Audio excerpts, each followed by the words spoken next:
Sanibonani emakhaya kwindawo zonke nje enibukelene kuzo. Namhlanje masihlangene ebuhlanti sithi khuluma ndoda sakhe. Ziningi ke izinto esifuna ukukhuluma ngazo namhlanje, but uhlelo lwethu luhlukile. Si no baba la esimkhonze kakhulu, esimhloniphe kakhulu eSouth Africa. Ubaba esimaziyo noba i-men's movement sebefuna ukuhlangana naye, ubaba nje otholakalayo not so long ago.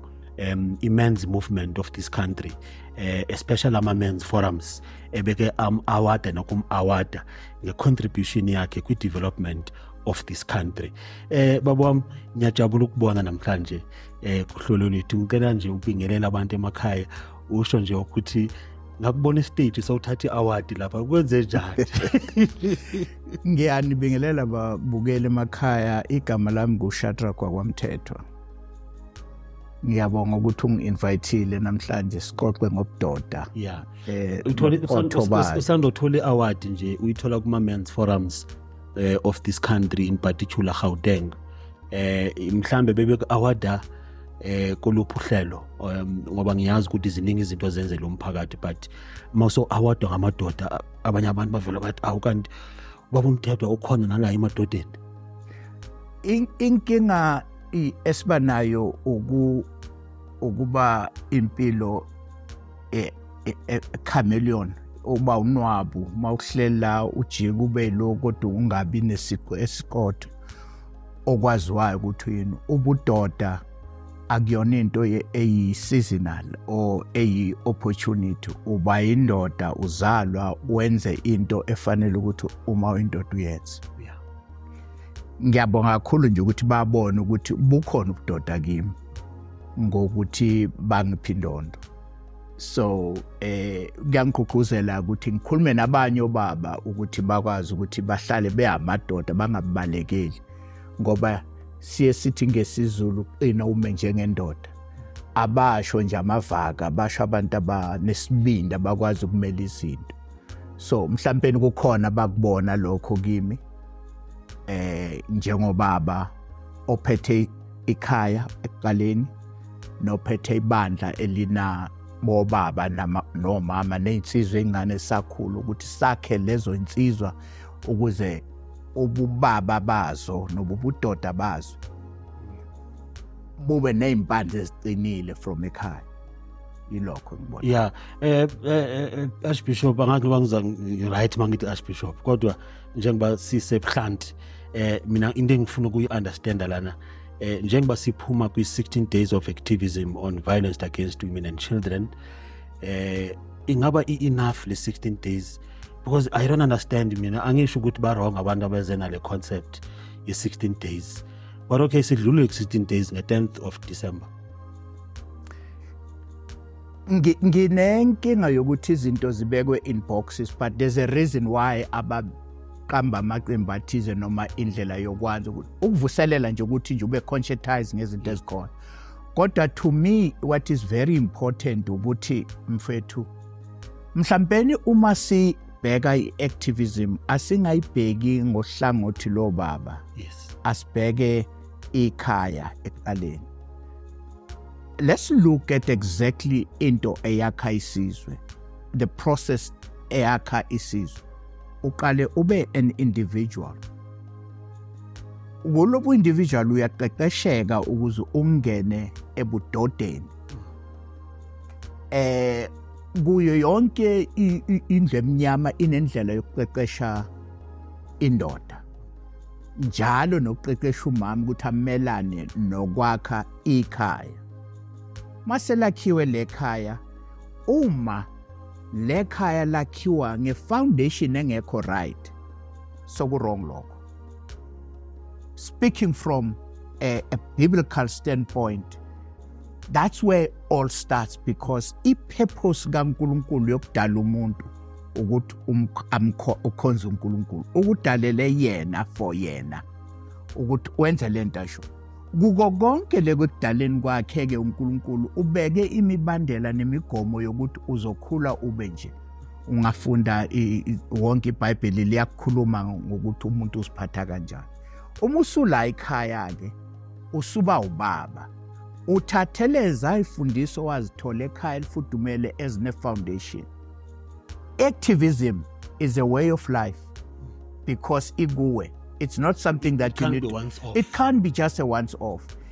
It's a once off because niyayibungaza ukuthi ningakhohlwa phela amadoda akusho ukuthi iqala iphele ukuyibungaza nje.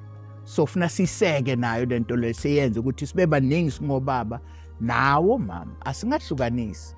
From emndenini niba i-community estrat, from estratini niba i-society, my society, many community become a society nje izwe lonke linjani. Nani lapha emakhaya I'm sure niyafunda kakhulu baba Mthethwa. Mina ngiyamlandela ke eseNewcastle ngiba khona, eseThekwini ngiba khona, nala eJozi mayila sobo sikhona. Ake sihambe sebreakini nje, stay tuned. Ake sibuyile Ebuhlanti sisahleli ke no Archbishop uMthethwa njengoba sengishilo ke usando awadwa ama Men's Forum, in particular iGauteng Men's Forum ye social development ngomsebenzi wakhe ke lapha ya ekuhlaleni lapho asiza khona umphakathi, especially abantwana abantulayo abanganabazali kwi community. Baningi kobaba bafuna ukwenza lokho but they don't know where to start. Sisenaye ke ubaba uMthethwa. Baba, manje sila kule season eka December, si fresh thina from mama awards. Wonke umuntu ufuna ukufana nawe, abayazi ukuthi baqale ku, but usandothi nje before siye breaking i-activism wonke umuntu ufuneka abe involved, but specifically amadoda mayifuna ukuqala lo msebenzi wokusiza umphakathi kuqalwa kuphi? Njoba uke wangizwa ngilanda umlando wobudoda nobuqotho bawo, yonke into iqala la ekhaya. Awungahambi uyobonakala usuyinkisela ngaphandle wondlengeze ingane kodwa ingane zakho zilambile endlini. Qala ekhaya. Uma usuqala ekhaya ke na into esilibalayo. Siyathanda ukuthi siyobheka abanye abantu ngaphandle ungamazi umakhelwane wakho ukuthi uvuke kanjani. I think start same as the foundation yokukhula ye society banjani. Qala nje around your area. Thina ke siyayiqala kanjalo Mthethwa Family Development Foundation sayiqala kanjalo ukuthi siqale ngengane nje ezazi kwi home 500 kids sizondla sizinikeza zonke izidingo, but we went beyond sabheka the mental state zengane and health as well. Saba nama association nama doctors ngaphandle alapha lengane sikhokhele. Sibone ke nezingane ke ezikhuliswe ogogo, la madoda lawa ukuthiwa amadoda yana sehambile siyathatha lengane. We don't ask uthupha ubaba wakho because once wabuza bese siyalimita uthando lwakho because u try bese sozama ukujaja lo muntu. Yakele, play the ball, don't play the man. Yes. Lungisa if kunengane entwelayo sathatha ke kanjalo zikhona ingane esazi adopter, thengela from everything. Once again, you don't just buy once. You continue build up. You create a foundation for lo mntwana ye sustainability. Abone naye aze abe umuntu right. Proudly so, we've got a couple of kids as say university now, as Puma Kuyo Mthethwa Family Development Foundation. We're continuing doing that. We're looking at the point with yini singayenza ezowakha ismili. Remember, always remember, le ngane eswele if alulazi uthando iyolakha kanjani ikhaya elinothando. Asibonise ke, that's the a chain reaction esiyenzayo. Bonisa uthando uyolibonisa nokabanye because ulazile uthando. Okay, into engifuna uyicheka la Archbishop, labantwana manibalekelela or nibasiza, nimlekelela ehlele ekhaya or uhlele esikolweni or niyabathatha nje nibathathe emndenini, ngoba okunye sikunotisayo ukuthi abantwana i-environment abaphuma kuzo ziba inkinga kancane ukuthi angakwazi ukufocusa nakule studies lezi ekudonate ukuthi okay sidonatile kulo mntwana but ifamily yakhe ingamphazamisa kancane la ekufundeni. So niyamthatha or uba sesikolweni or uba kunina as a foundation? No, there are two situation that we will enter with conducive conditions as sisebenza kuzo. One, we don't take kids away from their parents, irrespective of how dysfunctional the family is. You need a change agent from changing the life of Mthwana, and still in that environment. Remember, in any chaos, God is there. But create a nuclear for lo mntwana kozakhule ebone ukuthi bangithanda la ngaphandle, can also do it here. But that's what we do. But the second point is we don't take them because we create partnership with professionals abazokwazi, like social work, clinical psychologists, abazo understand this, and we create that situation so that at least if it needs funding, that's what we do. We don't take them into a house of safety or anywhere else. We create that other elements of the society can also take over from us. That's what ikhona i-partnership eninayo mhlambe ngoba siyazi ukuthi abantu lo msebenzi unzima kakhulu ukuthi umuntu awenze yedwa. Ingabe uhulumeni uyanilekelela okwamanje or niyenza as a foundation? We don't get any funding from anybody. It's from the love of our family. Whatever we have, we share. If somebody comes up with a situation, setting ngenenkinga enjengale ngifcela usizo, we assess, we help where we can. We don't go and look for funding because we're trying also to make sure that we play a role as well as a family, so that the next person abone ukuthi there are people actually who cares, even though for opening azalana. That is the most important thing. Masibuye breaking ngizofuna sikhulume mhlambe ngama activities enizowenza kulonyaka ngoba unyaka awukapheli unyaka. Yeah. Awukapheli unyaka. So sizofuna mhlambe ke siqoqe ngama activities enizowenza, but i-message yakho emadodeni sinenkinga baba, ningadonate nidonatile. Siyabazala abantwana sidle phansi, akunamuntu ofuna uthatha responsibility. Ingaba mhlambe ithini message nje onayo kubantu abangobaba abangakufuni bangobaba?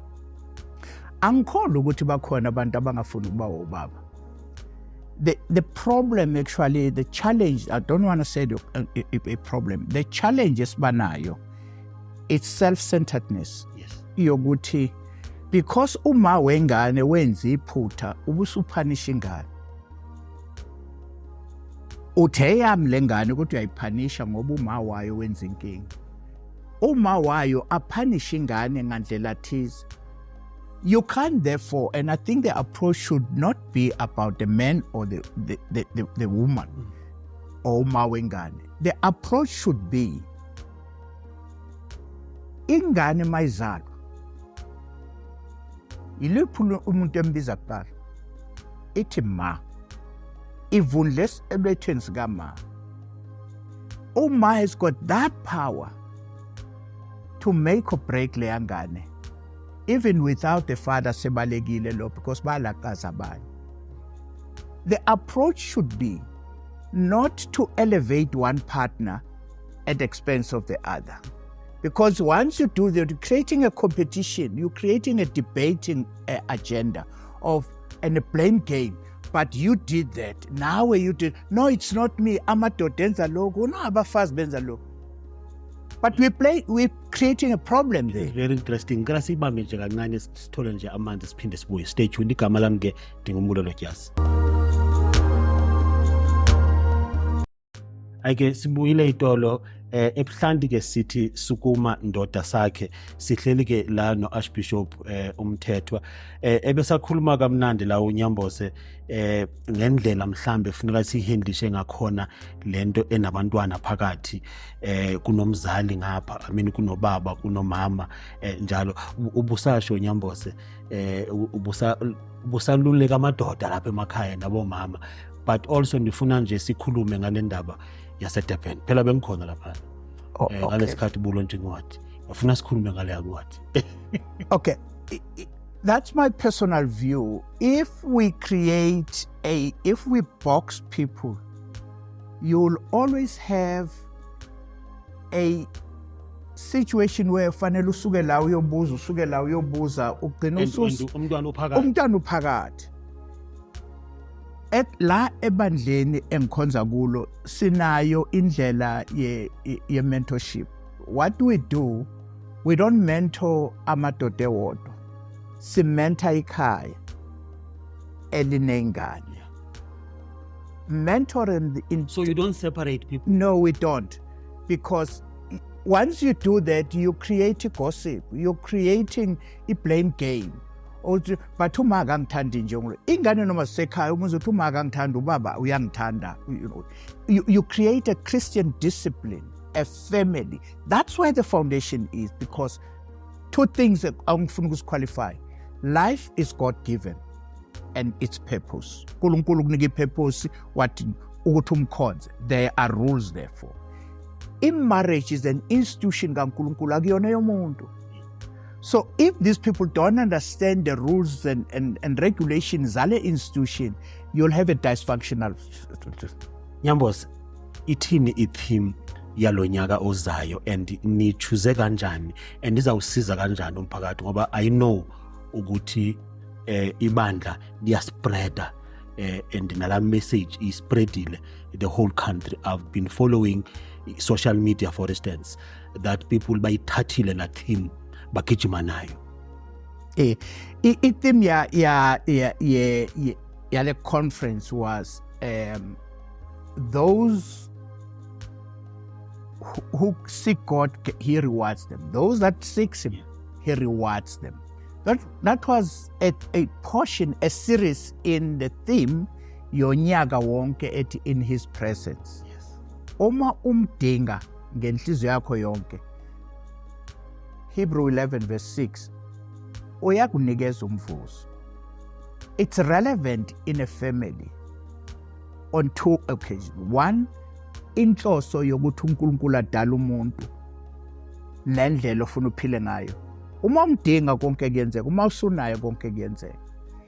Now, angifuna ukubuyela kancane ukuthi sivale indaba yoka Christmas sesini isikhathi sezipho. That's what we do nasebandleni. Siye sibheke indlela yokuthi la ebandleni nama pastors ethu la vela khona singasilula kanjani isandla. That's what we do. That on its own, with a campaign yokweluleka imindeni, kuba lulu ukwazi ukuthi asibiyeleni emandulo. Sisakhula, I'm sure Prof you know, isizulu sithi ayikho intandane. Intandane enhle umakhothoni ayisho izalayo. Nobaba next door mayibona ingane kwasasidluka sigcoke sithi Christmas bogies ungena noma kakuphi. It doesn't happen any longer. Yeah. Why? It didn't just happen in an outskirt, it happens from a family. If family mayinako uNkulunkulu ayiphile, blessings if uzivalile, you're not going to receive any lolisandla. Uyazi kunale I'm sure kulama bandla amaningi eSouth Africa every time makuhlukanisa unyaka kuba ma topics abanye bathi South Africa go back to God. South Africa back to God. Manje mawunika le theme eICC umhlaba wonke ulalela. Mina nje bengihleli phansi lapha ibingathi uthi nangama details ukuthi sibuyela njani kuNkulunkulu as South Africa. I can't confirm now, but as ngijikeleza South Africa yonke ngiyabona ukuthi i-country yethu ya collapse. Imizi yaphela, abantu bayafa. Now le theme yahlala kahle entizweni yami ukuthi la actually if awubuyele kuNkulunkulu uzofana nomuntu othi South Africa phosana ithawela. Okay. Ngifuna ukuthi nje ngicacise la. The theme okhuluma ngayo was for that night. I-theme ka-2023 ithi in his presence, ebukhoneni bukaNkulunkulu. Unyaka ozayo ithi in the throne room of God. Now, asibuyeleke kulo nkulumo iphethe. Uma uthi South Africa, South Africa as a whole, asibuyele ukuthi yenziwa obani. We can't be a South Africa, we start being an individual and a family. goes back to the Bible. Sort out there the purpose yomuntu. If I say we family, if was the fundamentals, godly fundamentals, it is easy. Therefore, you can talk about South Africa because there is no you without me. If the me is absent, can't be you. You understand? The one that I did? Yes. It's the title is Everyday Bits with God. Ungangena kwi-social media yethu and then get it and then inbox us, we will give you the book. Bantu bakuthi lapha emakhaya, unfortunately sishaya isikhathi ama-producer seqala angifuna ukuqabana nama-producer la abantu basayifuna le program lapha emakhaya, kodwa sizwile u-Archbishop ebeka udaba ukuthi noma ubani angayiqala i-activism, akude kudingeka ukuthi funeka ube yi-victim or njalo njalo. Wonke umuntu osekhaya iqale ekhaya i-activism. Bekumnandi ke ukuba nani mangithi nje kuni nonke ngalo December ngenzeni